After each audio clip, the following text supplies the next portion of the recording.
you seem to be suggesting that, or you're hoping that A, Europe will offer reforms, and B, that the British people will accept those reforms and then decide they don't want to Brexit. And all that to happen in what, a few months? Yeah, but all of these things are going to come to a head quite soon now.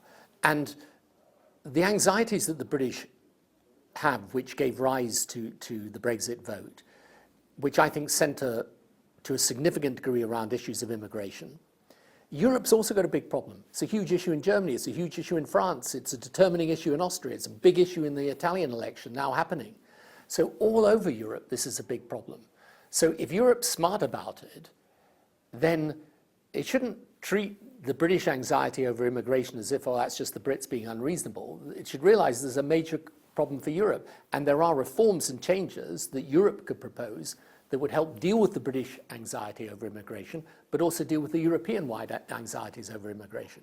Mr. Cameron tried that, and it didn't work. Why would it work now? Right. So and with so little time as well. Right. So the two big differences between now and 2 years ago are, one, frankly, Brexit's happened, and Europe is also anxious about Brexit. Secondly, the immigration issues within Europe are manifestly convulsing the whole of European politics. I mean, okay, only Britain had the referendum on Europe, but actually this is a problem all over Europe. And thirdly, it's obvious that the things we need to do in order to strengthen the controls around immigration are things that would command widespread support right across the political spectrum. So, look, politics is in the end all about how you try and find a reasonable solution to big challenges.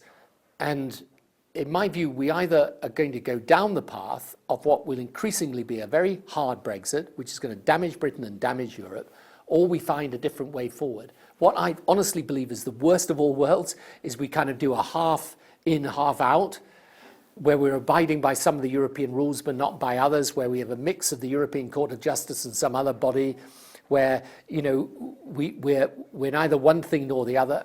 I honestly think in those circumstances the British people will say, look, let's decide this.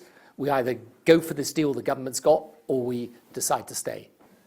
You seem frustrated. You don't seem G'd up as though this is possible in a way that perhaps you did a few months ago. Is there an acceptance that this is one heck of an uphill battle that you've tasked yourself with? No, actually, on the contrary, I feel much more upbeat about it than I do now than I did a few months ago. I mean, a year ago, I put the chances of changing Brexit at about 25%. A few months ago, before Christmas, I would have put it at 40%. I think it's now 50%. I think it's very hard to see how the government wins the vote in the House of Commons, because the government at some point is going to have to resolve the dilemma they keep avoiding, which is you either, to minimize economic damage, stay close to Europe, in which case you'll have to abide by Europe's rules, but you'll have lost your seat at the decision-making table, or alternatively, because you prioritize getting rid of those rules, you'll be in a situation where you're going to do significant economic damage. There's no solution to that dilemma. It's not a dilemma you can negotiate around. You're going to have to choose. And once the government makes that choice, I think they're going to find it very hard to get either of those propositions through the House of Commons. And do you worry that, naturally you have baggage, right?